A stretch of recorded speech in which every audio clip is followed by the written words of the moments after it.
আল্লাহর উপর বিশ্বাস করেছি, আল্লাহকে দেখে নাই। আল্লাহকে না দেখে আমরা রোজা রাখবো, ঠিক কিনা বলেন? আল্লাহকে না দেখে নামাজ পড়ি, আল্লাহকে না দেখে রুকু সেজদা করে, আল্লাহকে না দেখে কোন শীতের মধ্যে ঠান্ডা পারে উজু করে ফজর নামাজ পড়ি, ঠিক কিনা বলেন? আমাদের আশা আমার রবকে পরকালে দেখবো, পরকালে দেখবে, আমরা আশা আছে কিনা আমাদের? আল্লাহর কিছু বান্দারা পরকাল আবদার করবে, রব দুনিয়া বেঁচে দেখ অবস্থায় নামাজ পড়েছি, রুকু সেজদা করেছি, দান খয়রাত করেছি, হজ করেছি, রমজান রোজা রেখেছি, তোমাকে দেখি নাই। আজকে আমাদের আশা আকাঙ্ক্ষা তোমাকে দেখবো কোন। সুবহানাল্লাহ। এই কথা বলার পর আল্লাহ পাক রব্বুল আলামিন বলবেন, ফেরেশতাদেরকে অর্ডার করবেন, ও ফেরেশতারা, আমার যে বান্দারা, যে বান্দিরা আমাকে দেখতে চায়, তারা তো আশা করেছে দেখবে, দুনিয়াতে আশা করেছে, আজকেও আশা করেছে তারা দেখবে আমাকে। তাদের জন্য কি করা যায় একটা পরামর্শ চাবে আল্লাহ, অথবা আল্লাহ নিজে হুকুম করবে, তোমরা দুনিয়া যেভাবে মাহফিল হয়, প্যান্ডেল সাজানো হয়, ঠিক তেমনি ভাবে একটা প্যান্ডেল তৈরি করো হাশরের ময়দানে। এখন আল্লাহু আকবার। আল্লাহ আদেশ করে ফেরেশতাদেরকে একটা প্যান্ডেল তৈরি করো, বিশাল এক প্যান্ডেল তৈরি হবে, স্টেজ তৈরি হবে, সব তৈরি হবে, এমন একটি কনফারেন্সের রুম হবে, এবার মাহফিল একটি হবে। আল্লাহ পাক রব্বুল আলামিন আসবে সেখানে, মানুষ তার বান্দারা বান্দিরা দেখবে কোন। সুবহানাল্লাহ। এই দুনিয়ার মধ্যে যারা এই মাহফিলকে পছন্দ করে, যারা তাফসীর মাহফিলকে পছন্দ করে, যারা তাফসীর মাহফিলকে ভালোবাসে, যারা আসে, ওই প্যান্ডেলের ভিতরে তারাই জায়গা পাবে কোন। সুবহানাল্লাহ। বিশাল প্যান্ডেল হবে, ওই প্যান্ডেলের ভিতরে যারা আমার রবকে ভালোবেসেছে, আমার নবীকে ভালোবেসেছে, তারাই ওই প্যান্ডেলের ভিতরে উপস্থিত হইতে পারবে কোন। সুবহানাল্লাহ। ফেরেশতাদেরকে অর্ডার করবে, ফেরেশতারা প্যান্ডেল তৈরি করবে, স্টেজ তৈরি করবে, চেয়ারগুলো আনবে, একটা নয়, দুইটা নয়, তিনটা চেয়ার আনবে কোন। সুবহানাল্লাহ। এই স্টেজের মধ্যে তিনজন অতিথি থাকবে। একটা মাহফিল যখন হয়, মাহফিলে একটা সভাপতি থাকে, থাকে কিনা বলেন? বিশেষ অতিথি থাকে, প্রধান অতিথি থাকে, থাকে না? মাহফিলের দেখানো আছে, সভাপতি আছে, প্রধান অতিথি আছে। ঠিক কাল কিয়ামতের দিন যখন আল্লাহ পাক রব্বুল আলামিন একটা মাহফিল করবেন, কনফারেন্স করবেন, একটা তাফসীরের মাহফিল করবেন আল্লাহকে দেখার জন্য, ওই মাহফিলের মধ্যে কে প্রধান অতিথি থাকবে ফেরেশতাদেরকে আল্লাহ বলে দিবে। ওই মাহফিলের সভাপতি থাকবো, আল্লাহ বলেন আমি নিজেই থাকবো, আমার নামটা লিখে দাও কন্যা। সুবহানাল্লাহ। তাহলে প্রধান অতিথি কে থাকবে?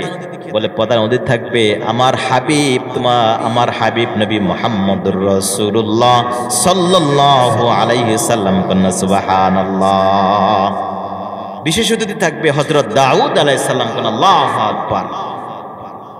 ওই কনফারেন্সের ভিতরে কোরআন তেলাওয়াত হবে। কি হবে? কোরআন তেলাওয়াত হবে। আমি যে সূরাটা আজকে পড়েছি, ওই সূরাটাও তেলাওয়াত হবে ওই কনফারেন্সের মধ্যে, ওই তাফসীর মাহফিলের মধ্যে। আল্লাহু আকবার। এই মহাগ্রন্থ আল কোরআনের মধ্যে 114টি সূরা আছে। কয়টি সূরা? 114টি সূরা। 55 নম্বর সূরা হলো সূরাতুর রহমান। আল্লাহু আকবার। প্রত্যেকটা সূরার একটা নাম, একটা উপাধি, একটা বরকতময় নাম আছে। আর এই সূরাতুর রহমানের একটা নাম হলো এই সূরার নাম হলো অলংকার। কি বলেন? পুরা কোরআনের সূরা আছে, এই সূরাটা পুরা কোরআনটাকে সূরা রহমান দ্বারা সাজিয়ে দিয়েছে। কোন আল্লাহু আকবার। পুরা কোরআনের সূরাগুলিকে সৌন্দর্য বানিয়ে দিয়েছেন কোন সূরা? সূরাতুর রহমান। কাল কিয়ামতের দিন আমার রব এই সূরাতুর রহমান পুরা জাতির সামনে ওপেন ভাবে তেলাওয়াত করবে। কেন? আল্লাহু আকবার।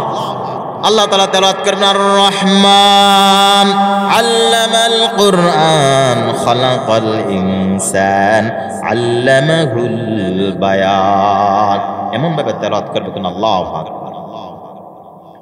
এরপর হলো সভাপতি তেলাওয়াত করবে, প্রধান অতিথি কে থাকবে? আমার আপনার নবী মুহাম্মদুর রাসূলুল্লাহ সাল্লাল্লাহু আলাইহি ওয়াসাল্লাম প্রধান অতিথি থাকবে। আমার নবী মুহাম্মদুর রাসূলুল্লাহ সাল্লাল্লাহু আলাইহি ওয়াসাল্লাম একটা সূরা তেলাওয়াত করবে, যে সূরাটাকে কোরআনের দিল বলা হয়, অন্তর বলা হয়, হৃদয় বলা হয়, কলব বলা হয়। কোন আল্লাহু আকবার। ওই সূরা কোনটা বলেন? সূরাতুল ইয়াসিন। মাশাআল্লাহ, তুমি 100 থেকে 100 নাম্বার পেয়ে গেছো। কোন আল্লাহু আকবার। যে ছেলেটা বলতে পারছে সেটাকে, এই সূরাতুল ইয়াসিনটা আমার নবী মুহাম্মদুর রাসূলুল্লাহ সাল্লাল্লাহু আলাইহি ওয়াসাল্লাম হাশরের ময়দানে জাতির সামনে, উম্মতের সামনে তেলাওয়াত করবে। কোন আল্লাহু আকবার।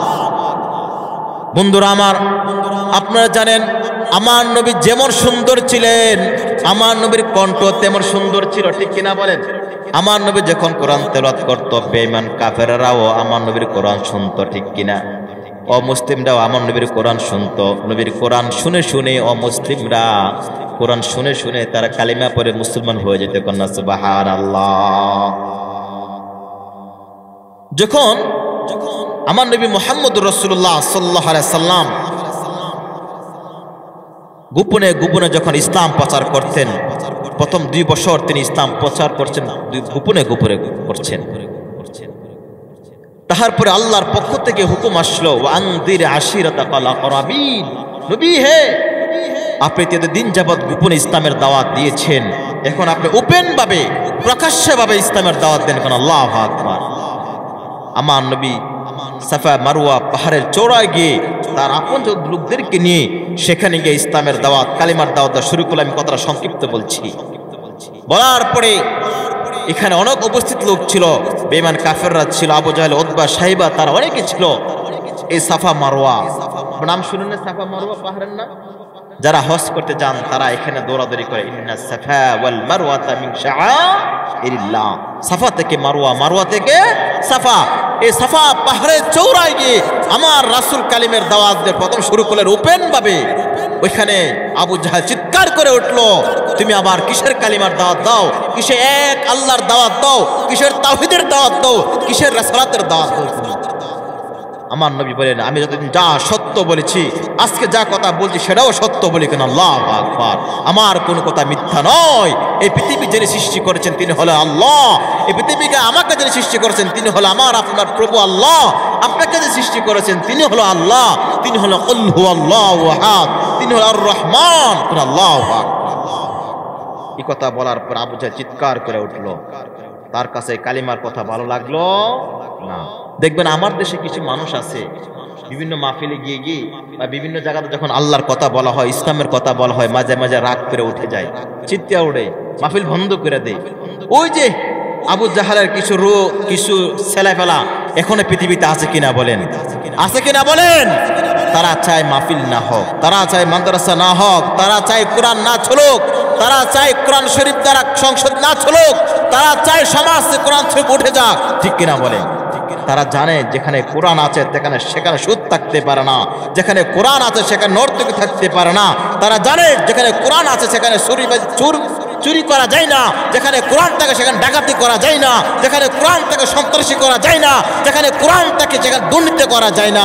সুতরাং তারা এই জন্য কোরআনকে দূর রাখতে চায়। ঠিক কিনা বলে? এই জন্য দেখবেন যখন বলা হয় যে আমরা রাষ্ট্রীয়ভাবে ইসলাম কায়েম করতে চাই, সংসদে কোরআনের আইন চাই, তখন কিছু কিছু দলের লোকের মাথা গরম হয়ে যায়। ঠিক কিনা বলেন? ওই যে আবু জাহেল মার্কা লোক এখনো দেশে আছে কিনা বলেন? তারা কোরআনের কথা শুনলে মাথা গরম হয়ে যায়। জানে কোরআন দ্বারা সমাজ চললে, কোরআন যখন কোরআনের শাসনে চলবে সমাজ, তখন সে সমাজ থেকে চুরি ডাকাতি উঠে যাবে, সন্ত্রাসী উঠে যাবে, দান্ডাবাজি উঠে যাবে, সব উঠে যাবে। তারা এই জন্য চায় কোরআনকে দূরে রাখতে। ঠিক কিনা?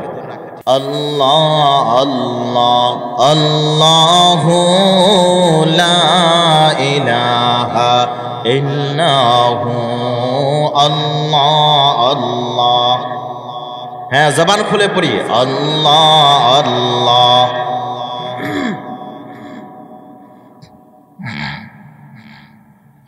সুবহানাল্লাহ ওয়ালহামদুলিল্লাহ লা ইলাহা ইল্লাল্লাহ। সুবহানাল্লাহ ওয়ালহামদুলিল্লাহ লা ইলাহা হাসবি রব্বি জাল্লাল্লাহ মা ফি কলবি গায়রুল্লাহ নূর মুহাম্মদ সাল্লাল্লাহ লা ইলাহা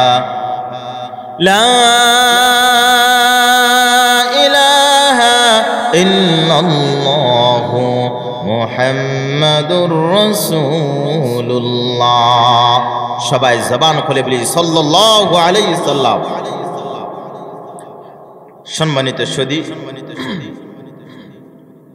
সিরাজনগর দক্ষিণপাড়া খিদমতে ইসলাম যুব কাফেলার উদ্যোগে ইসলামী মহাসম্মেলন ও তাফসিরুল কোরআন মাহফিল ইসলামী মহাসম্মেলন সম্মানিত সভাপতি সাহেব, প্রধান আকর্ষণ, প্রধান বক্তা শ্রোতা বিন্দু পর্দা নিশে মা বোনেরা, আমরা সকলেই সর্বপ্রথম মহান রবের দরবারে কৃতজ্ঞতা ও শুকরগুজার করছি যে রব আমাকে আপনাকে এই বিশাল তাফসিরুল কোরআন মাহফিলে আমাদের সকলকে আসা এবং বসার তৌফিকটুকু দান করেছেন।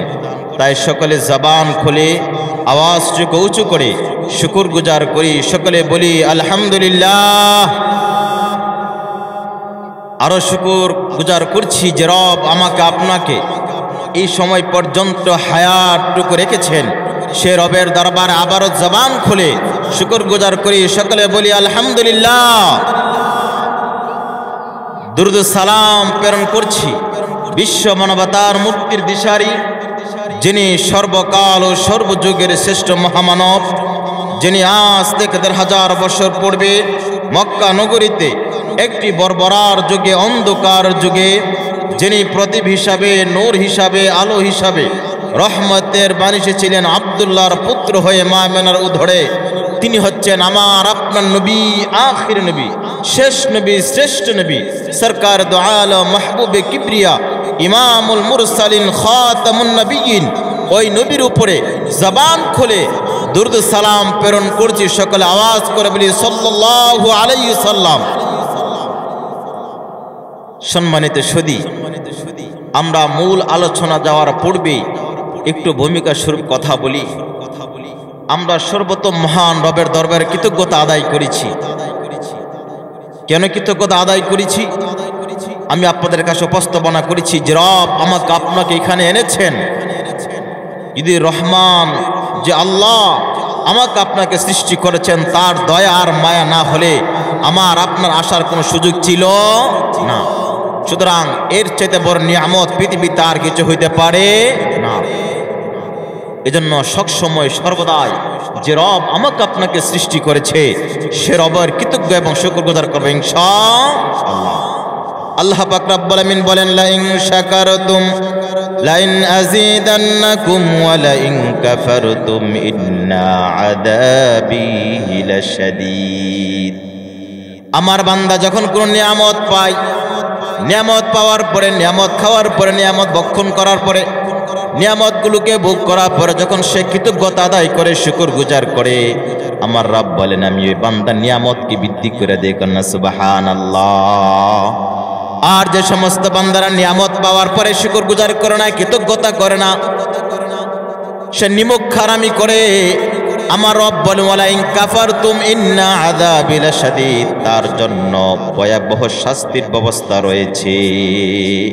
এই জন্য আমরা মুসলমান জাতি হিসাবে, আমরা রাসূলের উম্মত হিসাবে আমরা সবসময় সর্বদাই যে রব আমাকে আপনাকে সৃষ্টি করেছেন সে রবের শুকরগুজার এবং কৃতজ্ঞতা আদায় করব ইনশাআল্লাহ। তারপরে আল্লাহ পাক রব্বুল আলামিন সূরাতুর রহমানে তিনি বলে দিয়েছেন ফাবি আইয়ি আলাই রাব্বিকুমা তুকাদ্দিবান। বান্দা তোমাকে আমি অসংখ্য পরন্ত নিয়ামত দিয়েছি, তুমি আমার কোন নিয়ামতের অস্বীকার করবা? অর্থাৎ কোন একটা নিয়ামত অস্বীকার করার মতো সুযোগ আছে আমাদের? কোনো সুযোগ নাই। সুযোগ আছে? কোনো সুযোগ নাই। এই যে ঘর থেকে বের হলাম, মাহফিলে আসবো, তাফসীর মাহফিলে আসবো, হইতে পারতো আল্লাহর পক্ষ থেকে এমন একটি গজব আসতে পারতো, আমার হাতটা বলক হয়ে যেতে পারতো, আমার পাওটা বলক হয়ে যেতে পারতো, জবানটা বন্ধ হয়ে যেতে পারতো, paralysis, stroke, heart stroke, brain stroke আছে কিনা সমাজে? এসব রোগ আমাদের সমাজে আছে কিনা? সুতরাং এগুলি তো হইতে পারত, কিন্তু রব আমাকে আপনাকে সুস্থ রেখে এ মাহফিলে আনছে, এর চাইতে বড় নিয়ামত পৃথিবীতে আর কিছু হইতে পারে না, ঠিক কিনা বলেন? এজন্য সুতরাং রব বারবার সূরা রহমান বলেছেন ফাবিআইয়ি আলাই রাব্বিকুমা তুকাদ্দিবান। কোন আমার বান্দা আমার নিয়ামতকে অস্বীকার করবে? অর্থাৎ আল্লাহর কোন নিয়ামতকে অস্বীকার করার মতো কোনো সুযোগ নাই। সে যে কোনো মানুষ হোক না কেন, সে হোক মুসলমান, সে হোক হিন্দু, সে হোক খ্রিস্টান, সে হোক বৌদ্ধ, সে হোক নাসারা, যে কোনো ধর্মাবলম্বী মানুষ হোক না কেন, আল্লাহ নিয়ামতকে অস্বীকার করার মতো কোনো সুযোগ। তারপরে আমরা রাসূলের শানে দুরূদ পড়েছি, ঠিক কিনা বলে? কেন পড়েছি? এ কুল কায়নাত, এই পুরা পৃথিবী, আকাশ, জমি, রূহ, কলম, জান্নাত, জাহান্নাম যার উসিলায় সৃষ্টি করছে তিনি হলেন আমার আপনার নবী রাহমাতাল লিল আলামিন। ওই নবী বলেছেন, আমার কোন উম্মত যখন আমার উপর এক মর্তবা দুরূদ প্রেরণ করে, আমার ওই উম্মতের জন্য আল্লাহর পক্ষ থেকে 10টা সগীরা গুনাহ ক্ষমা করে দেওয়া হয়। সুবহানাল্লাহ। শুধু তা নয়, কোন মজলিসে বা কোন ব্যক্তিগতভাবে যদি কোন আল্লাহর বান্দা রাসূলের উম্মত যখন কোন রাসূলের প্রতি দুরূদ পড়ে, রাসূলের শানে দুরূদ সালাম প্রেরণ করে, আমার নবী মুহাম্মদ সাল্লাল্লাহু আলাইহি সাল্লাম বলেন, ওই বান্দার নাম সহকারে, পিতার নাম মাতার নাম সহকারে, ঠিকানা সহকারে, এলাকা সহকারে রাসূলের রওজা শরীফে ওই ব্যক্তির নামকে পৌঁছায় দেওয়া হয় ফেরেশতার মাধ্যমে। সুবহানাল্লাহ। আজকে সিরাজনগর দক্ষিণ পাড়া খেদমতে ইনসাফ যুবে কাফেলার মাহফিলে, তাফসীর মাহফিলে যারা আগমন করেছে, যারা দুরূদ পড়েছে, এখানে আমি খোদার কসম খায় বলতে পারি, রাসূলের হাদিস অনুযায়ী আজকে যারা এখানে এসেছেন আপনাদের প্রত্যেকের নাম রাসূলের রওজায় পৌঁছে গেছে। কোন আলহামদুলিল্লাহ। এর থেকে ভাগ্য আর কি হইতে পারে বলেন, যে রাসূলের রওজা শরীফে আপনার আমার নাম পৌঁছে গিয়েছে। তার মতো ভাগ্যবান মানুষ আজকের এই মাহফিলের মধ্যে, আজকের এই এলাকার মধ্যে, বুদল ইউনিয়নের মধ্যে তার চেয়ে উত্তম মানুষ আর কে হইতে পারে না। সুতরাং যারা এখনো এদের শুধু ঘোরাফেরা করছেন, ঘোরাফেরা না করে মাহফিলে চলে আসেন। এই বিশাল মাহফিল সাজিয়েছে এলাকার জন্য। হুজুর আওয়াজ করে যাচ্ছে, প্যান্ডেল সাজানো আছে, মাইক চলতেছে, কিন্তু আপনারা কোথায়? দুঃখ এবং আফসোসের বিষয়। সুতরাং আসুন, মাইকের আওয়াজ যারা শুনতে পারতেছেন, আসুন।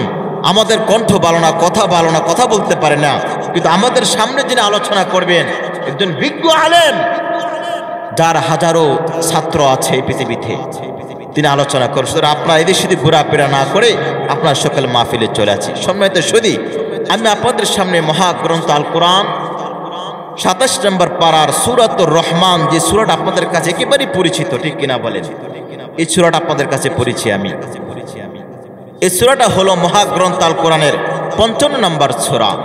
এই সূরার 1ম নম্বর, 2য় নম্বর, 3য় নম্বর, 4th নম্বর আয়াত পর্যন্ত আপনাদের কাছে তেলাওয়াত করেছি। আল্লাহ পাক রব্বুল আলামিন তৌফিক দান করলে এই 4টি আয়াত থেকে 4টি টপিকস আপনাদের সামনে উপস্থাপন করার চেষ্টা করব। সেখানে আল্লাহ তাআলা কি মেসেজ আমাদের জন্য দিয়েছেন সেগুলো আপনাদের সামনে উপস্থাপন করার চেষ্টা করব। আল্লাহ তাআলা তৌফিক দান করলে সকলে বলে আমিন।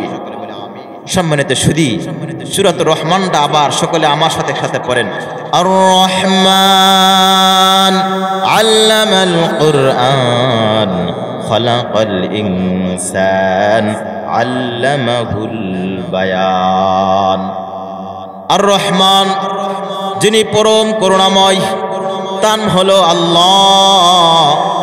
আবার আর রহমান, রহমানকে, রহমানের পরিচয় দিচ্ছেন আল্লাহ তাআলা।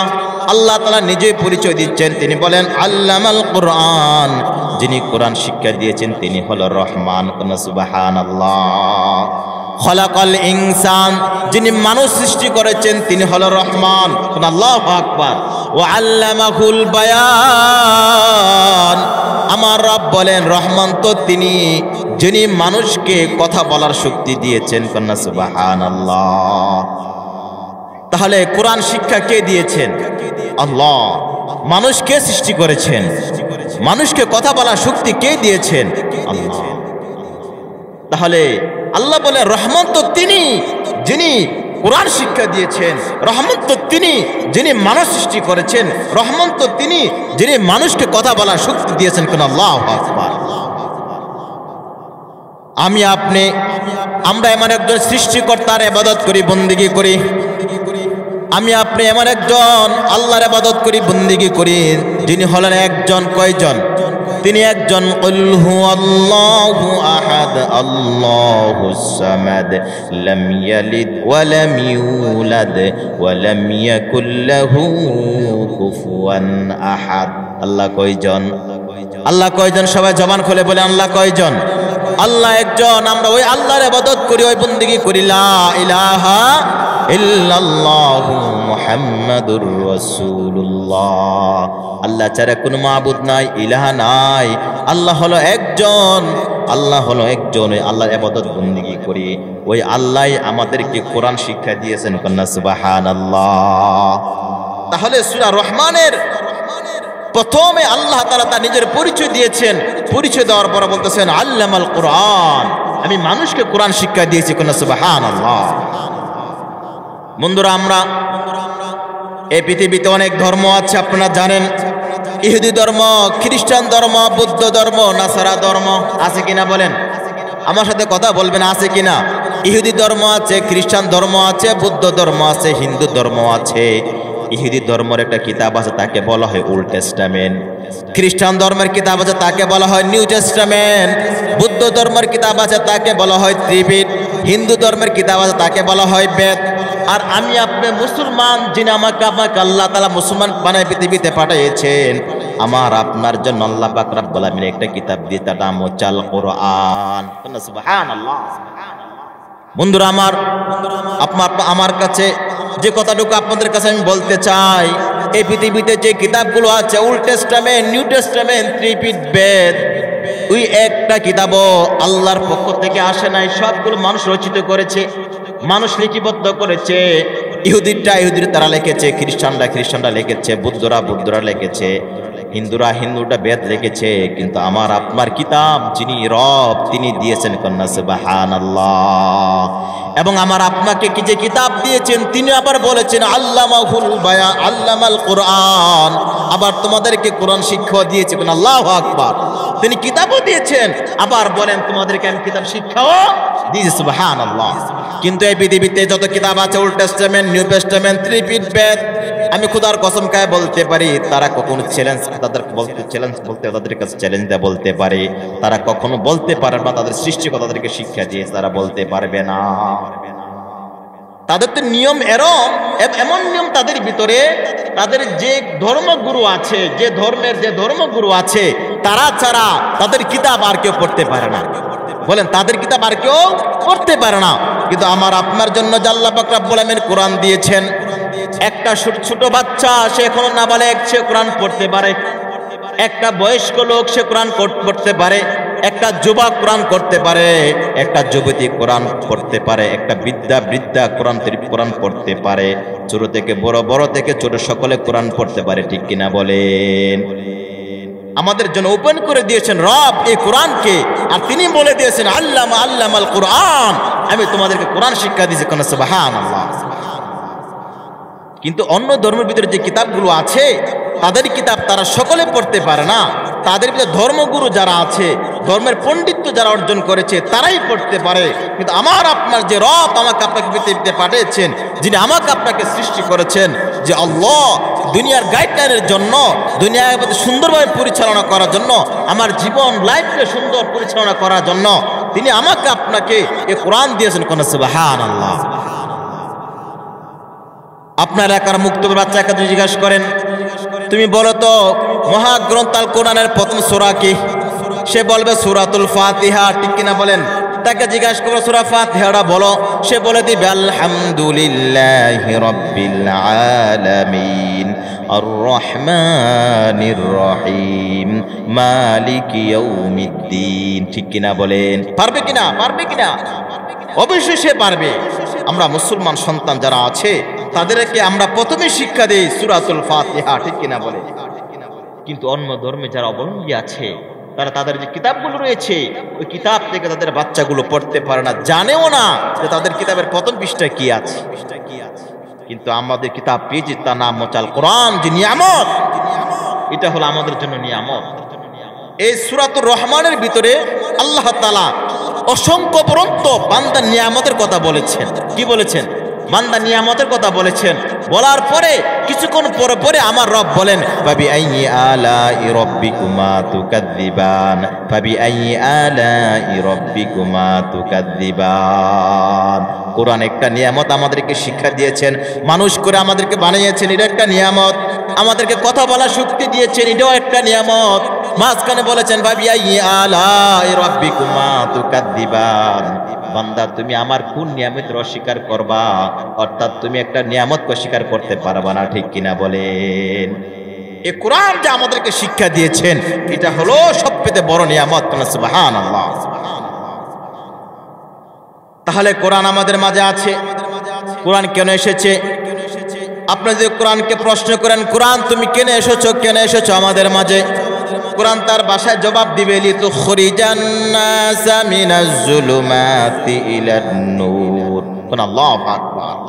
কোরআন বলে আমি এই পৃথিবীতে আগমন করেছি এজন্য অন্ধকার আচ্ছন্ন গুমরাহি পথভ্রষ্ট মানুষগুলিকে, অন্ধকার আচ্ছন্ন মানুষগুলিকে আমি আলোর পথে আনার জন্য আমি কোরআন নাজিল হয়েছি। কোন আল্লাহু আকবার।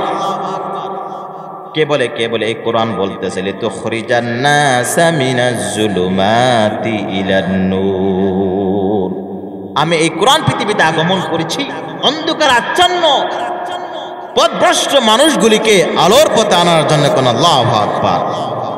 যারা এই কোরআনকে মহব্বত করবে, যারা কোরআনকে ভালোবাসবে, যারা কোরআনকে পড়বে, ধরবে, কোরআনকে চুমু খাবে, আমার রব বলেন তাদের মর্যাদাও আমি বৃদ্ধি করে দেব। কন্যা সুবহানাল্লাহ। কোরআন যেমন মর্যাদা সম্পন্ন একটি কিতাব, কোরআনের সাথে যারা মহব্বত রাখবে, কোরআনকে যারা পড়বে, কোরআনকে যারা ধরবে, কোরআন দ্বারা সমাজ গড়বে, কোরআন দ্বারা রাষ্ট্র গড়বে, আমার রব বলেন তাদের মর্যাদা আমি বৃদ্ধি করে দেব। কন্যা সুবহানাল্লাহ। আপনারা জানেন এবং বুঝেন, আপনার ঘরে যখন একটা রিয়াল আছে, রিহাল আছে কিনা আপনার ঘরে? রিহাল আছে। এই রিহাল কাঠের কাঠের দ্বারা সোফা বানানো হয়, খাট বানানো হয় কিনা? কাঠের দ্বারা বিভিন্ন বস্তু তৈরি করা হয়, কিন্তু সবগুলো বস্তুর মধ্যে যখন পা লাগে কোনো আল্লাহর বান্দা সালাম করে না, সম্মান করে না। যখন রিহালের মধ্যে পাটা লাগে সকলে সালাম করে, সম্মান করে, ধমক দিয়ে বলে এইটাকে সালাম কর, ঠিক কিনা বলেন? কেন এই যে সোফার মধ্যে বসে আছে, কোনদিন সালাম করছি আমরা? টেবিলে অনেকের পা লাগে, পা রাখে আমরা বসে, কখনো সালাম করেছি? কেন? এই জন্য এটা কোরআন থেকে দূরে আছে। রিহালটা কোরআনের সম্পর্ক তার আছে, সম্পর্ক থাকার কারণে, কোরআনের সাথে সম্পর্ক রিহালের থাকার কারণে, কোরআন রিহালের সাথে লাগার কারণে কোরআন রিহালের মর্যাদা বাড়িয়ে গিয়েছে, ঠিক কিনা বলেন?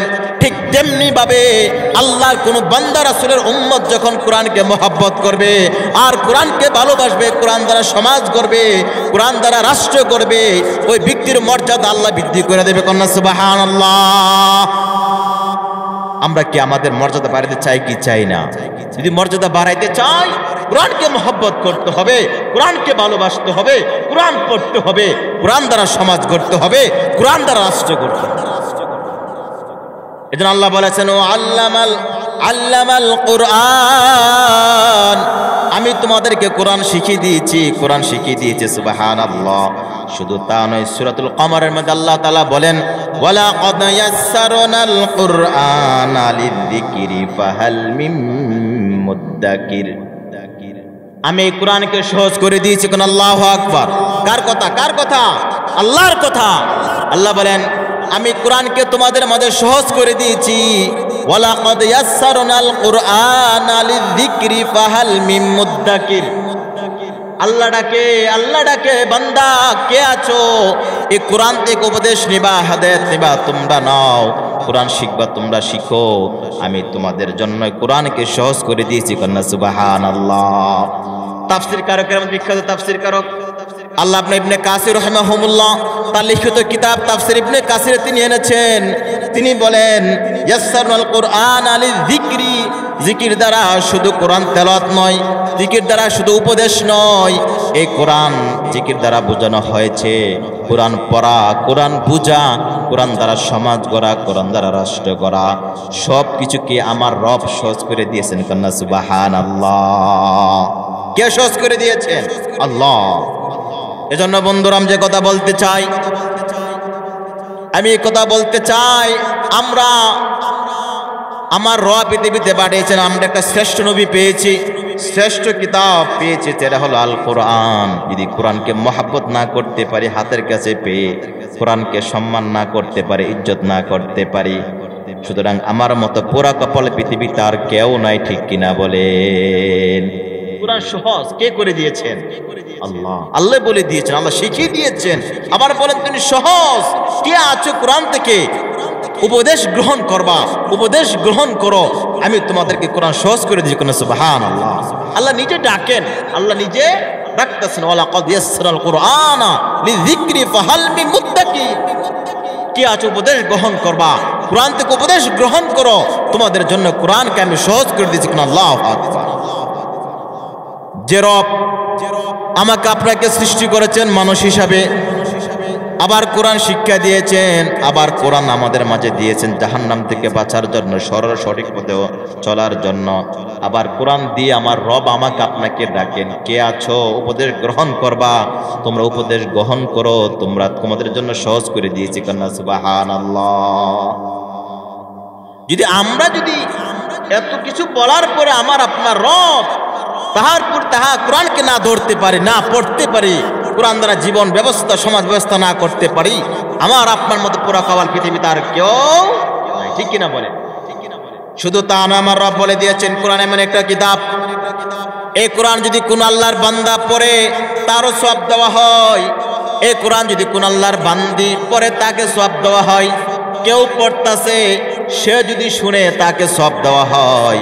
শুধু তা নয়, আমার রব বলে দিয়েছেন যদি কোনো আল্লাহর বান্দা কোরআনকে পড়ে, এমন ভাবে পড়ে, মনোযোগ সহকারে পড়ে, কান দিয়ে শুনে মনোযোগ সহকারে পড়ে, আমার আল্লাহর পক্ষ থেকে তার উপরে আল্লাহর পক্ষ থেকে রহমত নাজিল হয়। কন্যা সুবহানাল্লাহ।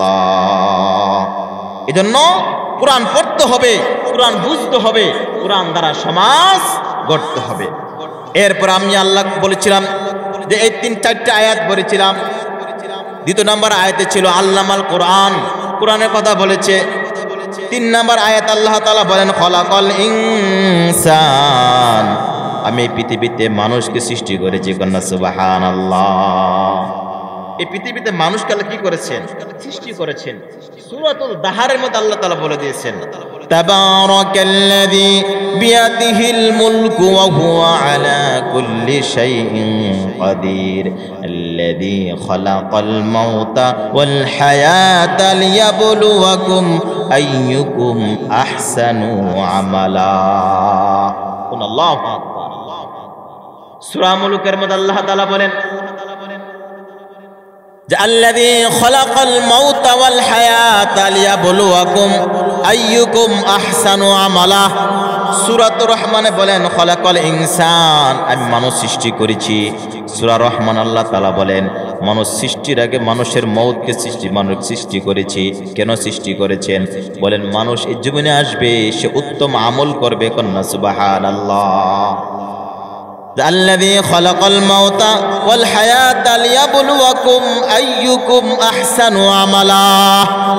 أحسن عملاর ব্যাখ্যা আল্লামা ইবনে কাসির রাহিমাহুল্লাহ তার লিখিত কিতাব তাফসীর ইবনে কাসির তিনি এনেছেন। তিনি বলেন আহসানু আমালা বলতে যে আমলের ভিতরে আল্লাহর হুকুম আছে, রাসূলের সুন্নাহ আছে, যে আমলের ভিতরে মানুষের কোনো মন রচিত কোনো বিধান নেই, কোনো বেদাত নেই, কোনো শিরিক নেই, সেটাকে বলা হয় আহসানু আমালা। কোন সুবহানাল্লাহ। ওই আমলটাই আল্লাহর কাছে গ্রহণযোগ্য হবে। আল্লাহ পাক রব্বুল আমিন বলেন তোমাদেরকে আমি এজন্য সৃষ্টি করেছি। কন্যা সুবহানাল্লাহ। এজন্য আমরা এই পৃথিবীতে এসেছি, আমাদেরকে সৃষ্টি করেছেন কেন? অন্য আয়াতে আল্লাহ তাআলা বলেন ওয়াকালা আল্লাহু তাআলা ওয়া মা খালাকতুল জিন্না ওয়াল ইনসা ইল্লা লিয়াবুদুন। মানব জাত এবং জিন জাতকে এই পৃথিবীতে আমি সৃষ্টি করেছি একমাত্র কেবলমাত্র আমার ইবাদত করার জন্য। কন্যা সুবহানাল্লাহ। তার ইবাদতটা কেমন হইতে হবে? আহসানু আমালা, উত্তম আমলের মাধ্যমে, যে আমলের মধ্যে বেদাত থাকবে না, শিরিক থাকবে না, আল্লাহর হুকুম থাকবে, রাসূলের সুন্নাহ থাকবে, এটাকে বলা হয় আহসানু আমালা, উত্তম আমল, সুন্দর আমল। কোন সুবহানাল্লাহ। আমার রুকুটা হইতে হবে এরকম ভাবে আমার রাসূলের সুন্নাহ অনুযায়ী, আমার সেজদাটা হতে হবে রাসূলের সুন্নাহ অনুযায়ী, আমার নামাজটা হইতে হবে রাসূলের সুন্নাহ অনুযায়ী, আমার দান খয়রাতটা হইতে হবে রাসূলের সুন্নাহ অনুযায়ী, আমার রোজাটা হইতে হবে রাসূলের সুন্নাহ অনুযায়ী, আল্লাহর হুকুম অনুযায়ী, আমার কুরবানিটা হইতে হবে আল্লাহর হুকুম অনুযায়ী, রাসূলের সুন্নাহ অনুযায়ী। এটাকে বলা হবে আহসানু আমালা। কিন্তু আজকে তো আমার আপনার আমল লোক দেখানো আমল হয়ে যায়। আরে মাহফিলে না গেলে মানুষ কি বলবে? একটা মাহফিল হচ্ছে বাড়ির কাছে, আসো মাহফিলে যাই, এমনও তো কিছু লোক আছে না সমাজে। আরে এই ঘরের ভিতরে আমার পুত্রবধূ আছে, নতুন আসছে, আজকে যদি আমি নামাজটা পড়তে না যে জোয়ান নামাজটা, সে আমাকে কি বলবে? এমন কিছু মুসল্লি আছে কিনা মসজিদে যায় কিনা? আছে। সমাজের লোক কি বলবে মসজিদে না গেলে? আমি মসজিদে যাই, আছে কিনা এরকম? না, একমাত্র আমার রবকে খুশি করার জন্য, যিনি আমাকে আপনাকে সৃষ্টি করেছেন, ওই রবকে খুশি করার জন্য আমার রুকু হইতে হবে, সেজদা হইতে হবে, আমার সালাত হইতে হবে, আমার দান খয়রাত হইতে হবে, আমার কুরবানি হইতে হবে, আমার রোজা হইতে হবে। কেন? আল্লাহু আকবার। সেটাকে বলা হয় আহসানু আমালা। আহসানু আমাল আরো অনেক ব্যাখ্যা আছে। এজন্য বন্ধু যারা বলতেছিলাম, আল্লাহ তাআলা বলেন আর রহমান আল্লামাল কুরআন খলাকাল ইনসান। আমি মানুষকে সৃষ্টি করেছি, মানুষকে আমি কোরআন শিখিয়ে দিয়েছি। কন্যা সুবহানাল্লাহ। এই যে কোরআনের মাহফিল আজকে হচ্ছে, হইতেছে না এখানে? এই কোরআনের মাহফিল আজকে হচ্ছে। কাল কিয়ামতের দিন আল্লাহর কিছু প্রিয় বান্দারা আল্লাহর কাছে আবদার করবে, রব দুনিয়া যতক্ষণ ছিলাম আমরা নামাজ পড়েছি, তোমাকে দেখি নাই, তোমাকে বিশ্বাস করেছি তুমি আছো, আমরা আশা রাখছি আমরা পরকালে তোমাকে দেখবো, ঠিক কিনা বলেন? আমাদের আশা কি পরকালে আমরা আল্লাহকে দেখবো, ঠিক কিনা? আমরা কি আল্লাহকে দেখে সেজদা দেই না দেখে সেজদা দেই? আমরা কি আল্লাহকে দেখে নামাজ পড়ি না দেখে নামাজ পড়ি? আমরা যখন কুরবানি করি আল্লাহকে দেখে কুরবানি করি না দেখে কুরবানি করি? আমরা বিশ্বাস এনেছি আমানতু বিল্লাহি ওয়া মালাইকাতিহি ওয়া কুতুবিহি ওয়া রাসূলিহি ওয়াল ইয়াউমিল আখিরি ওয়াল কদরি খায়রিহি ওয়া শাররিহি মিনাল্লাহি ওয়াল বা'সি বা'দাল মাউত। আমরা কার উপর বিশ্বাস করেছি? আল্লাহর উপর বিশ্বাস করেছি। আল্লাহকে দেখে নাই, আল্লাহকে না দেখে আমরা রোজা রাখবো, ঠিক কিনা বলেন? আল্লাহকে না দেখে নামাজ পড়ি, আল্লাহকে না দেখে রুকু সেজদা করে, আল্লাহকে না দেখে কোন শীতের মধ্যে ঠান্ডা পারে উজু করে ফজর নামাজ পড়ি, ঠিক কিনা বলেন? আমাদের আশা আমার রবকে পরকালে দেখবো, পরকালে দেখবো, আমরা আশা আছে কিনা আমাদের? আল্লাহর কিছু বান্দারা পরকালে আবদার করবে, রব দুনিয়া বেঁচে থাকা অবস্থায় নামাজ পড়েছি, রুকু সেজদা করেছি, দান খয়রাত করেছি, হজ করেছি, রমজান রোজা রেখেছি, তোমাকে দেখি নাই। আজকে আমাদের আশা আকাঙ্ক্ষা তোমাকে দেখবো। কন্যা সুবহানাল্লাহ। এই কথা বলার পর আল্লাহ পাক রব্বুল আলামিন বলবেন, ফেরেশতাদেরকে অর্ডার করবেন, ও ফেরেশতারা, আমার যে বান্দারা, যে বান্দিরা আমাকে দেখতে চায়, তারা তো আশা করেছে দেখবে, দুনিয়াতে আশা করেছে, আজকেও আশা করেছে তারা দেখবে আমাকে। তাদের জন্য কি করা যায় একটা পরামর্শ চাবে আল্লাহ, অথবা আল্লাহ নিজে হুকুম করবে, তোমরা দুনিয়া যেভাবে মাহফিল হয়, প্যান্ডেল সাজানো হয়, ঠিক তেমনি ভাবে একটা প্যান্ডেল তৈরি করো হাশরের ময়দানে। কোন আল্লাহু আকবার। আল্লাহ আদেশ করে ফেরেশতাদেরকে একটা প্যান্ডেল তৈরি করো, বিশাল এক প্যান্ডেল তৈরি হবে, স্টেজ তৈরি হবে, সব তৈরি হবে, এমন একটি কনফারেন্সের রুম হবে, আবার মাহফিল একটি হবে। আল্লাহ পাক রব্বুল আমিন আসবে সেখানে, মানুষ তার বান্দারা বান্দিরা দেখবে। কোন সুবহানাল্লাহ। এই দুনিয়ার মধ্যে যারা এই মাহফিলকে পছন্দ করে, যারা তাফসীর মাহফিলকে পছন্দ করে, যারা তাফসীর মাহফিলকে ভালোবাসে, যারা আসে, ওই প্যান্ডেলের ভিতরে তারে জায়গা পাবে। কন্যা সুবহানাল্লাহ। বিশাল প্যান্ডেল হবে, ওই প্যান্ডেলের ভিতরে যারা আমার রবকে ভালোবেসেছে, আমার নবীকে ভালোবেসেছে, তারাই ওই প্যান্ডেলের ভিতরে উপস্থিত হইতে পারবে। কন্যা সুবহানাল্লাহ। ফেরেশতাদেরকে অর্ডার করবে, ফেরেশতারা প্যান্ডেল তৈরি করবে, স্টেজ তৈরি করবে, চেয়ারগুলো আনবে, একটা নয়, দুইটা নয়, তিনটা চেয়ার আনবে। কন্যা সুবহানাল্লাহ। এই স্টেজের মধ্যে তিনজন অতিথি থাকবে। একটা মাহফিল যখন হয়, মাহফিলে একটা সভাপতি থাকে, থাকে কিনা বলেন? বিশেষ অতিথি থাকে, প্রধান অতিথি থাকে, থাকে না? মাহফিলের দেখেন আছে, সভাপতি আছে, প্রধান অতিথি আছে। ঠিক কাল কিয়ামতের দিন যখন আল্লাহ পাক রব্বুল আমিন একটা মাহফিল করবেন, কনফারেন্স করবেন, একটা তাফসীরের মাহফিল করবেন আল্লাহকে দেখার জন্য, ওই মাহফিলের মধ্যে কে প্রধান অতিথি থাকবে ফেরেশতাদেরকে আল্লাহ বলে দিবে। ওই মাহফিলের সভাপতি থাকবো, আল্লাহ বলেন আমি নিজেই থাকবো, আমার নামটা লিখে দাও। কন্যা সুবহানাল্লাহ। তাহলে প্রধান অতিথি কে থাকবে? বলে প্রধান অতিথি থাকবে আমার হাবিব, আমার হাবিব নবী মুহাম্মদুর রাসূলুল্লাহ সাল্লাল্লাহু আলাইহি সাল্লাম। কন্যা সুবহানাল্লাহ। বিশেষ অতিথি থাকবে হযরত দাউদ আলাইহিস সালাম। কন্যা আল্লাহু আকবার। ওই কনফারেন্সের ভিতরে কোরআন তেলাওয়াত হবে। কি হবে? কোরআন তেলাওয়াত হবে। আমি যে সূরাটা আজকে পড়েছি, ওই সূরাটাও তেলাওয়াত হবে ওই কনফারেন্সের মধ্যে, ওই তাফসীর মাহফিলের মধ্যে। আল্লাহু আকবার। এই মহাগ্রন্থ আল কোরআনের মধ্যে 114টি সূরা আছে। কয়টি সূরা? 114টি সূরা। 55 নম্বর সূরা হলো সূরাতুর রহমান। আল্লাহু আকবার। প্রত্যেকটা সূরার একটা নাম, একটা উপাধি, একটা বরকতময় নাম আছে। আর এই সূরাতুর রহমানের একটা নাম হলো এই সূরার নাম হলো অলংকার। কি বলেন? পুরা কোরআনের সূরা আছে, এই সূরাটা পুরা কোরআনটাকে সূরা রহমান দ্বারা সাজিয়ে দিয়েছে কোন আল্লাহু আকবার। পুরা কোরআন সূরাগুলিকে সৌন্দর্য বানিয়ে দিয়েছেন কোন সূরা? সূরাতুর রহমান। কাল কিয়ামতের দিন আমার রব এই সূরাতুর রহমান পুরা জাতির সামনে ওপেন ভাবে তেলাওয়াত করবে কেন আল্লাহু আকবার। আল্লাহ তাআলা তেলাওয়াত করেন আর রহমান আল্লামাল কুরআন খালাকাল ইনসান আল্লামাহুল বায়ান, এমন ভাবে তেলাওয়াত করবে কেন আল্লাহু আকবার। এরপর হলো সভাপতি তেলাওয়াত করবে, প্রধান অতিথি কে থাকবে? আমার আপনার নবী মুহাম্মদুর রাসূলুল্লাহ সাল্লাল্লাহু আলাইহি ওয়াসাল্লাম প্রধান অতিথি থাকবে। আমার নবী মুহাম্মদুর রাসূলুল্লাহ সাল্লাল্লাহু আলাইহি ওয়াসাল্লাম একটা সূরা তেলাওয়াত করবে, যে সূরাটাকে কোরআনের দিল বলা হয়, অন্তর বলা হয়, হৃদয় বলা হয়, কলব বলা হয়। কোন আল্লাহু আকবার। ওই সূরা কোনটা বলেন? সূরাতুল ইয়াসিন। মাশাআল্লাহ, তুমি 100 থেকে 100 নাম্বার পেয়ে গেছো। কোন আল্লাহু আকবার। যে ছেলেটা বলতে পারছে সেটাকে, এই সূরাতুল ইয়াসিনটা আমার নবী মুহাম্মদুর রাসূলুল্লাহ সাল্লাল্লাহু আলাইহি ওয়াসাল্লাম হাশরের ময়দানে জাতির সামনে উম্মতের সামনে তেলাওয়াত করবে। কোন আল্লাহু আকবার। বন্ধুরা আমার, আপনারা জানেন আমার নবী যেমন সুন্দর ছিলেন, আমার নবীর কণ্ঠ তেমন সুন্দর ছিল, ঠিক কিনা বলেন? আমার নবী যখন কোরআন তেলাওয়াত করত, বেঈমান কাফেররাও আমার নবীর কোরআন শুনতো, ঠিক কিনা? অমুসলিমরাও আমার নবীর কোরআন শুনতো। নবীর কোরআন শুনে শুনে অমুসলিমরা কোরআন শুনে শুনে তারা কালিমা পড়ে মুসলমান হয়ে যেত। কন্যা সুবহানাল্লাহ। যখন আমার নবী মুহাম্মদুর রাসূলুল্লাহ সাল্লাল্লাহু আলাইহি ওয়াসাল্লাম গোপনে গোপনে যখন ইসলাম প্রচার করতেন, প্রথম 2 বছর তিনি ইসলাম প্রচার করছেন, গোপনে গোপনে করছেন।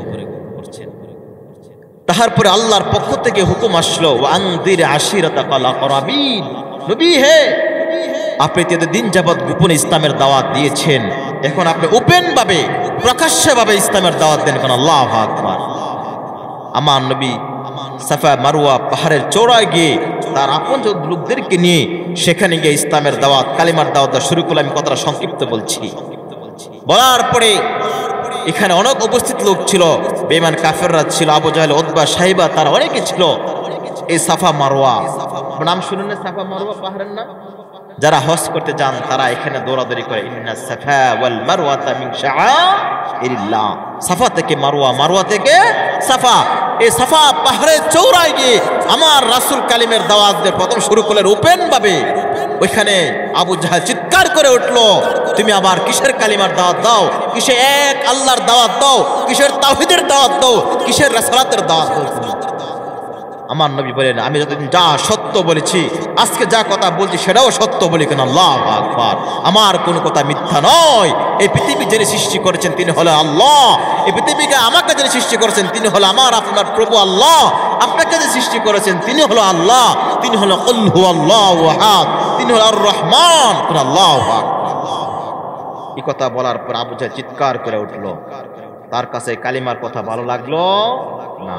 দেখবেন আমার দেশে কিছু মানুষ আছে, বিভিন্ন মাহফিলে গিয়ে গিয়ে বা বিভিন্ন জায়গাতে যখন আল্লাহর কথা বলা হয়, ইসলামের কথা বলা হয়, মাঝে মাঝে রাগ করে উঠে যায়, চিৎকার উঠে, মাহফিল বন্ধ করে দেয়।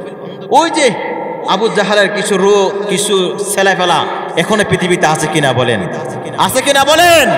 তারা চায় মাহফিল না হোক, তারা চায় মাদ্রাসা না হোক, তারা চায় কোরআন না চলুক, তারা চায় কোরআন শরীফ দ্বারা সংসদ না চলুক, তারা চায় সমাজ থেকে কোরআন শরীফ উঠে যাক, ঠিক কিনা বলেন?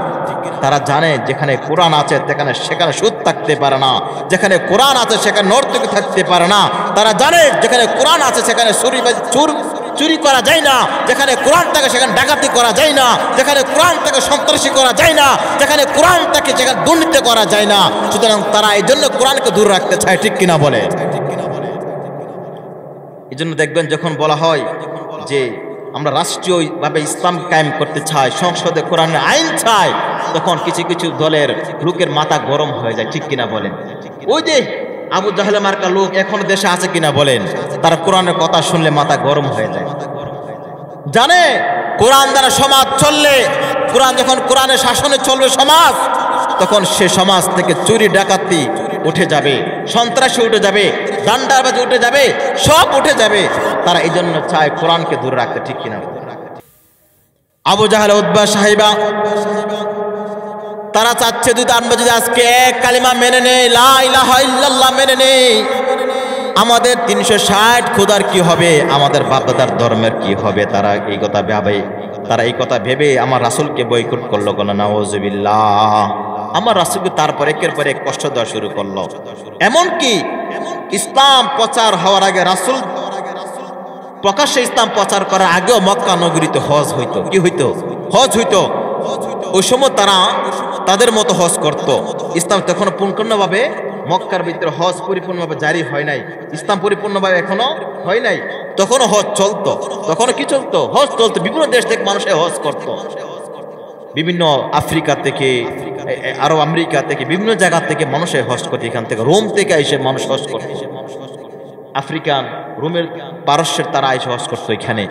তো রোমের একজন পণ্ডিত, লেখক, গবেষক, তাদের একজন খ্রিস্টান পণ্ডিত আসছে হজ করার জন্য। কি করার জন্য আসছে? হজ করার জন্য আসছে। যখন হজের মৌসুম আসছে, তখন ওই যে আবু জাহেল মার্কা যারা আছে, তারা আমার রাসূলের সাথে যখন যেন তারা সাক্ষাৎ না করতে পারে কোনো মানুষ, আমার রাসূলের কাছ থেকে তারা বিরত রাখতো, দূরে রাখতো। তারা কি রাখতো? দূরে রাখতো। এরা যখন ইসলামের প্রথম যুগে যেন ছিল, ঠিক তেমনি ভাবে আজও এই পৃথিবীতে কিছু লোক আছে যারা মানুষকে ইসলাম থেকে দূরে সরাইতে চায়, হাদিস থেকে দূরে সরাইতে চায়, কালেমা থেকে দূরে সরাইতে চায়, কোরআন থেকে দূরে সরাইতে চায়, মসজিদ থেকে দূরে সরাইতে চায়। ঠিক কিনা বলে? আছে কিনা সমাজের ভিতরে? আছে। ঠিক তেমনি ভাবে আমার রাসূলকে সাথে যেন মানুষ সাক্ষাৎ না করতে পারে, ও আবু জাহেলরা মিটিং করলো। তারা এক বিশাল মিটিং করলো, 7 জন মিলে একটা তারা বৈঠক করলো যেন আমার রাসূলের সাথে কোনো মানুষ সাক্ষাৎ না করতে পারে। কেননা আমার রাসূল নবী মুহাম্মদ সাল্লাল্লাহু আলাইহি সাল্লাম তিনি এমনভাবে কোরআন তেলাওয়াত করতেন, এমনভাবে কোরআন করতেন, অন্য ধর্মের মানুষ কোরআন শুনে শুনে কালিমা পড়ে মুসলমান হয়েছেন। কোন আল্লাহু আকবার। বন্ধুরা, আমরা যে কথাটুকু বলতেছিলাম, ওই রোমের পণ্ডিত হজ করতে আছে মক্কা নগরীতে। যেহেতু সে একজন পণ্ডিত, তাকে সবাই চিনে, রোমের একজন পণ্ডিত আসবে। তখন আবু জাহেল তাকে রিসিভ করলো, হজ করাইলো। হজ করানোর পরে ওই পণ্ডিত বলল আবু জাহেলকে, তোমাদের এই মক্কা নগরীতে নাকি একজন নবী আসছে, যার নাম মুহাম্মদ, তাকে আমি দেখতে চাই। আবু জাহেল বাধা দিল না, দেখা যাবে না, সাক্ষাৎ করা যাবে না। তুমি দেখা করলে, সাক্ষাৎ করলে তুমি তোমার ধর্ম থেকে তুমি চলে যাবে, তার ধর্ম গ্রহণ করবা। আবু জাহেল জানে যদি আমার নবীর সাথে সাক্ষাৎ করে আর কোরআন তেলাওয়াত শুনে সে কালিমা পড়ে মুসলমান হয়ে যাবে। কোন আল্লাহু আকবার। আবু জাহেল জানতো, কিন্তু সাক্ষাৎ করতে দিত না। খুব কষ্ট করে ওই পণ্ডিত সেই পদক্ষেপ নিয়ে সে আমার নবীর সাথে সাক্ষাৎ করলো। সাক্ষাৎ করার পরে আমার নবী মুহাম্মদুর রাসূলুল্লাহ সাল্লাল্লাহু আলাইহি সাল্লাম তার পরিচয় নিল। তুমি কে, কোথা থেকে এসেছো? সে তার পরিচয় দিল, আমি রোম দেশ থেকে এসেছি, আমি একজন গবেষক, একজন পণ্ডিত, আমি খ্রিস্টান পণ্ডিত একজন, আমি এখান থেকে হজ করতে এসেছি।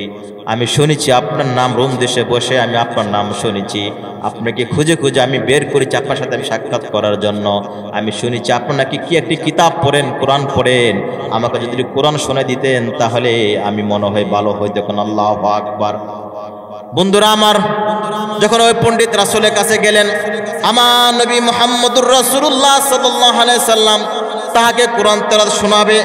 আমার নবী তাকে শোনায় দিলেন, ইয়া আইয়ুহান নাবিয়্যু ইন্না আরসালনাকা শাহিদাও ওয়া মুবাশশিরাও ওয়া নাযীরা ওয়া দাঈয়ান ইলাল্লাহি বিইذনিহি ওয়া সিরাজাম মুনীরা। আল্লাহু আকবার। এই আয়াতটুকু আমার নবী মুহাম্মদুর রাসূলুল্লাহ সাল্লাল্লাহু আলাইহি সাল্লাম ওই পণ্ডিতকে শোনালেন, খ্রিস্টান পণ্ডিতকে। হাদিসের মধ্যে এসেছে সালাসা মাররা, 3 বার আমার নবী আয়াতকে শোনালেন। 3 বার শোনানোর পরেও ওই পণ্ডিত বলে, ইয়া রাসূলুল্লাহ, ইয়া হাবিবাল্লাহ, আমি যতবার শুনি ততবারই ভালো লাগে, আমার মনে হয় যতবার শুনবো ততবার আমার ভালো লাগবে, আপনি আরো আমাকে শোনান। কোন আল্লাহু আকবার। অর্থাৎ তার তৃপ্তি লাগে, যতবার শুনে রাসূলের এই কোরআন তেলাওয়াত ততবার তার তৃপ্তি পায়। এমন ভাবে সালাসা মাররা, 3 বার এই আয়াতটুকু আমার রাসূলকে শোনালেন। কোন আল্লাহু আকবার। আবু জাহেল কানে কানে জিজ্ঞাসা করে, কেমন লাগে? ওই পণ্ডিত জবাব দিল আবু জাহেলের কাছে, আমি একজন লেখক গবেষক, আমি অনেক লেখা পড়েছি, অনেক গবেষকের গবেষণা আমি পড়েছি, অনেক বক্তার বক্তব্য শুনেছি, অনেক গায়কের গান শুনেছি, কিন্তু আজকে যে কোরআন শুনেছি আমি, এই পৃথিবীর মধ্যে আসমানের নিচে আর জমিনের উপরে এমন সুন্দর কণ্ঠে আর এমন সুন্দর কোরআন তেলাওয়াত বা এমন কোন আওয়াজ পৃথিবীতে আর কখনো আমি শুনি নাই। কোন আল্লাহু আকবার। এই কথা শোনার পরে আবু জাহেল হতভম্ব হয়ে গেল।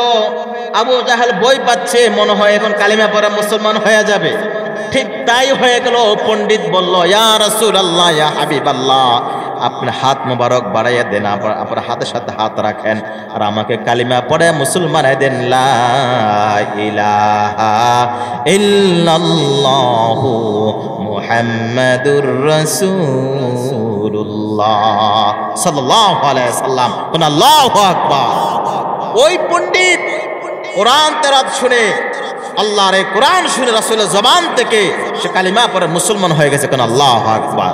সূরাতুল আনফালের মধ্যে, আনফাল 2 নম্বর আয়াত, আল্লাহ তাআলা বলেছেন, ওয়া ইযা তুলিয়াত আলাইহিম আয়াতুহু যাদাতুহুম ঈমানা। যারা আল্লাহর কোরআনকে পড়বে শুনবে, আমার রব বলেন তাদের ঈমানকে আমি বৃদ্ধি করে দেই। কন্যা সুবহানাল্লাহ। যারা আমার কোরআনকে শুনবে, যারা আমার কোরআনকে পড়বে, আমার রব্বের ঈমান হারাকে আমি ঈমান দিয়ে দেই। কোন আল্লাহু আকবার। আমার রাসূল কোরআন শুনছে, ওই বেঈমান আমার রাসূলের কোরআন তেলাওয়াত শুনে কালিমা পড়ে মুসলমান হয়ে গেছে। কোন আল্লাহু আকবার। আপনারা জানেন আবু বকর রাদিয়াল্লাহু তাআলা এর ঘটনা, আপনারা জানেন? আবু বকর রাদিয়াল্লাহু তাআলা যখন ইসলাম গ্রহণ করে নাই, আমার নবী যখন কালিমার দাওয়াত দেন, আবু জাহেল তখনও তরবারি নিয়ে বের হয়েছিল আমার নবী গর্দানকে উচ্ছেদ করার জন্য। তিনি এখন ইসলাম গ্রহণ করে নাই।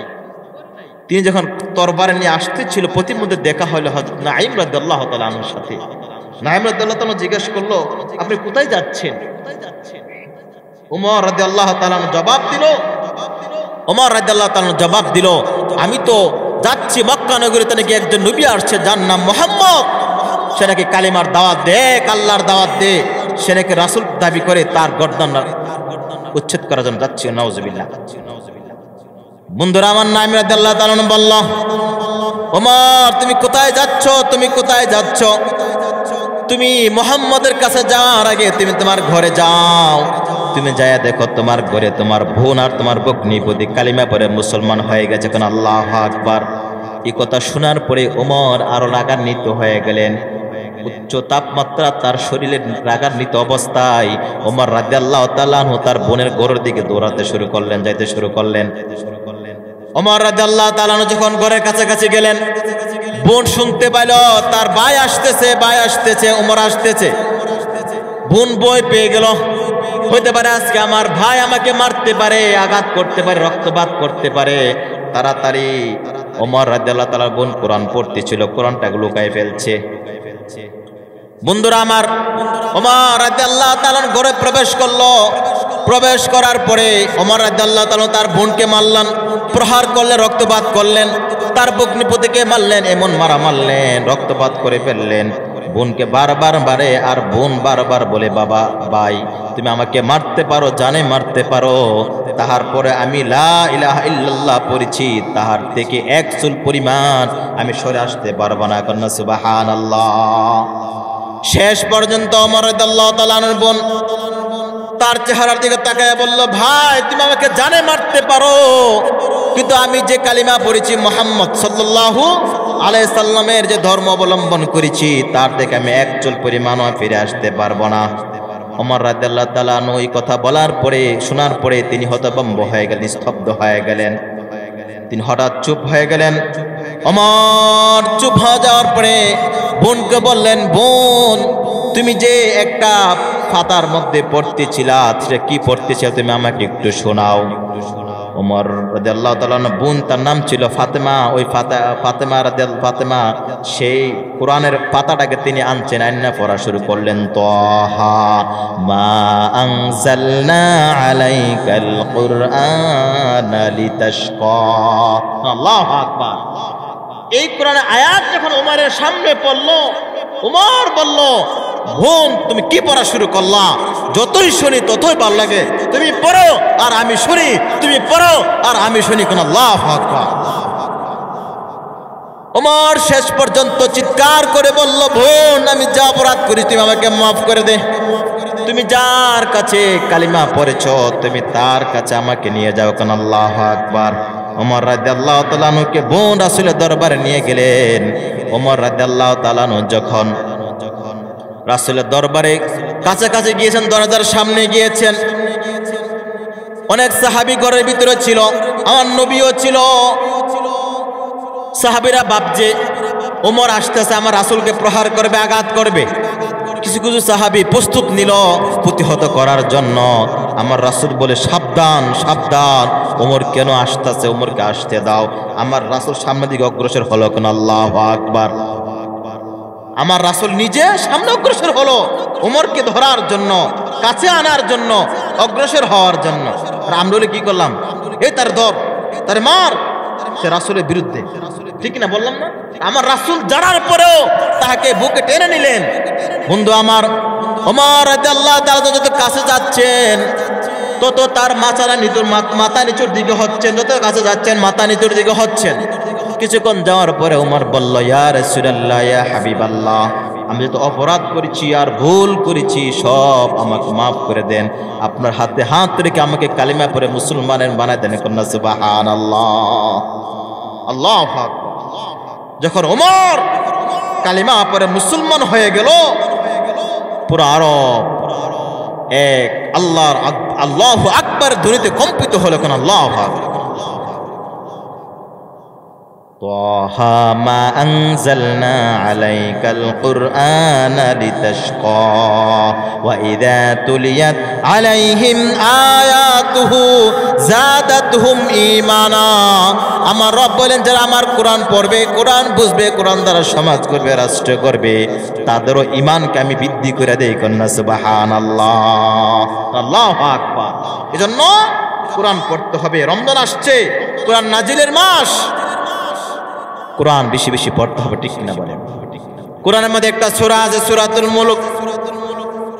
আল্লাহ রাসূল সাল্লাল্লাহু আলাইহি সাল্লাম বলেন, কোন আমার উম্মত যদি প্রতিদিন রাতে ঘুমানোর পরে সূরা মুলক পড়ে, কাল কিয়ামতের দিন এই সূরা মুলক আল্লাহর সাথে কথাবার্তা বলে দরখাস্ত করে ওই ব্যক্তিকে জান্নাতে নিয়ে যাবে। কন্যা সুবহানাল্লাহ। এই পৃথিবীতে তিনটা আমল আছে, যে তিনটা আমল, তিনটা জিনিস আছে, যে তিনটা জিনিস মানুষকে জান্নাতে নিয়ে যাবে, আল্লাহর কাছে দরখাস্ত করে। কোন আল্লাহু আকবার। তিনটা জিনিস হলো, প্রথম নাম্বার হলো সূরা মুলক, দ্বিতীয় নাম্বার হলো কোন নাবালেগ বাচ্চা যখন দুনিয়াতে মৃত্যুবরণ করে, ওই নাবালেগ বাচ্চা মা এবং বাবাকে জোরপূর্বকভাবে আল্লাহর সাথে পরামর্শের মাধ্যমে, আল্লাহর সাথে আবেদনের মাধ্যমে মা বাবাকে জান্নাতে নিয়ে যাবে। কন্যা সুবহানাল্লাহ। যে নাবালেগ বাচ্চা মারা যায়। তিন নাম্বার হলো রোজা। রোজা আসতেছে কি আমাদের সামনে, এই রোজা আমাদেরকে সুপারিশ করে জান্নাতে নিয়ে যাবে। কন্যা আল্লাহু আকবার। এই রোজা বলবে, আল্লাহ, তার পকেটে টাকা ছিল, ঘরে ডেকের মধ্যে ভাত ছিল, ডান ভরা চাউল ছিল, দোকানের মধ্যে পর্দা লাগানো ছিল, ঘরের দরজা বন্ধ ছিল, সামনে ইফতার ছিল, ইফতার খায় নাই তোমার ভয়ে, আমাকে হেফাজত করেছে, তোমাকে ভয় করেছে। তার পকেটে টাকা ছিল, পুকুরে ডুব দিয়েছে, সেখানে পানি খাইতে পারতো, সেখানে পানি খাই নাই। গোসলখানা ঢুকছে, কেউ নাই। গোসলখানা কেউ থাকে? গোসলখানা ঢুকছে, কেউ নাই। পানি খাইতে পারতো, সে পানি খায় নাই। তোমাকে ভয় করছে আর আমাকে হেফাজত করছে, সুতরাং তার পক্ষ হয়ে আজকে আমি সুপারিশ করলাম, তুমি আজকে তাকে জান্নাত দিয়ে দাও। কন্যা সুবহানাল্লাহ। আমার রব বলেন, যাও রোজা তুমি বলেছো, তাকে আমি জান্নাত দিয়ে দিলাম। কন্যা সুবহানাল্লাহ। তাহলে কোরআনের পাওয়ার আছে কিনা বলেন? এই কোরআন সুপারিশ করবে, কবরে যাওয়ার পরে করবা না, কোরআন আপনার পাশে থাকবে। কেন? আল্লাহু আকবার। আমি শুধু সূরা মুলকের কথা বলেছি। এই তিনটা জিনিস কাল কিয়ামতের দিন বান্দার জন্য আল্লাহর কাছে কি করবে? সুপারিশ করবে। একটি হলো সূরাতুল মুলক, 2 নম্বর হলো যে শিশু বাচ্চা মারা গিয়েছে নাবালেগ অবস্থায়, ওই বাচ্চা সুপারিশ করে তার মা বাবার জন্য। 3 নম্বর হলো রোজা। সুবহানাল্লাহ, রোজা সামনে আসতেছে, রোজার আলোচনা শুনবেন আপনারা। আল্লাহ রাসূল সাল্লাল্লাহু আলাইহি ওয়াসাল্লাম বলে, মান কামা রমাযানা মান সামা রমাযানা ঈমানান ওয়া ইহতিসাবান গফিরা লাহু মা তাকাদ্দামা মিন যামবিহি। সুবহানাল্লাহ। কোন আল্লাহর বান্দা যখন দিনের বেলা রোজা রাখবে, ওমান কামা রমাযানা ঈমানান ওয়া ইহতিসাবান গফিরা লাহু মা তাকাদ্দামা মিন যামবিহি, আর রাত্রির বেলা সওয়াবের আশায় ঈমানের সহিত তারাবি নামাজগুলো আদায় করবে, আমার রাসূল বলেন ওই বান্দার জীবনের সব গুনাহগুলো ক্ষমা করে দেবে। কেন? আল্লাহু আকবার। বন্ধু, আমি যে কথাটুকু বলতেছিলাম, আমার কথা কি আপনাদের মনে আছে? ওই যে হাশরের ময়দানে আল্লাহ পাক রব্বুল একটা কনফারেন্স করবে, মাহফিল করবে। ওই মাহফিলের মধ্যে সভাপতি থাকবে আমার আল্লাহ, প্রধান অতিথি থাকবে আমার নবী মুহাম্মদুর রাসূলুল্লাহ সাল্লাল্লাহু আলাইহি সাল্লাম। ওই প্রধান অতিথি তিনি তেলাওয়াত করেন সূরাতুল ইয়াসিন। কন্না সুবহানাল্লাহ। আর বিশেষ অতিথি থাকবে হযরত দাউদ আলাইহিস সালাম। কন্না আল্লাহু আকবার। এই দাউদ আলাইহিস সালাম তিনি তেলাওয়াত করবেন সূরাতুল বাকারা। কন্না আল্লাহু আকবার। দাউদ আলাইহিস সালামের কণ্ঠ হাদিসের মধ্যে এসেছে এত সুন্দর ছিল, তিনি যখন কোরআন তেলাওয়াত করতেন গর্তের পিপিলিকা, নদীর মাছ পর্যন্ত তার কোরআন তেলাওয়াত শোনার জন্য চলে আসতেন। কন্না আল্লাহু আকবার। তাহলে আমরা সূরাতুর রহমানের 1 নম্বর আয়াতে আল্লাহ তাআলা রহমান অর্থ শিখেছি, তারপর 2 নম্বর আয়াতে শিখেছি আল্লামাল কোরআন, কোরআন কি শিক্ষা দেয় তা আমরা শিখেছি। 3 নম্বর হলো খলাকাল ইনসান, মানুষ সৃষ্টি করেছে কেন তাও বললাম। 4 নম্বর আয়াত ওয়া আল্লামাহুল বায়ান, আল্লাহ পাক রব্বুল আমিন আমাদেরকে কথা বলার শক্তি দিয়েছেন, বাক শক্তি আমাদেরকে দিয়েছেন, কথা বলার শক্তি দিয়েছেন। ঠিক কিনা বলেন? বন্ধুরা আমার, আল্লামাহুল বায়ান এর ব্যাখ্যা আল্লামা ইবনে কাসির রাহিমাহুল্লাহ তিনি লিখেছেন, আল্লাহ পাক রব্বুল আমিন এই পৃথিবীতে মানুষকে অনেক ভাষা দিয়েছে। আমরা শুধু কয়েকটা ভাষা জানি, আরবি ভাষা, আমরা বাংলা ভাষার নাম শুনেছি, ইংরেজি ভাষার নাম শুনেছি, হিন্দি ভাষার নাম শুনেছি, উর্দু ভাষার নাম শুনেছি। না, এই পৃথিবীতে, এই পুরা পৃথিবীর মধ্যে বিজ্ঞানীরা বলে 6000 ভাষা ব্যবহার হয়। কোন আল্লাহু আকবার। এই 6000 ভাষা কে বলে? আমরা বলি।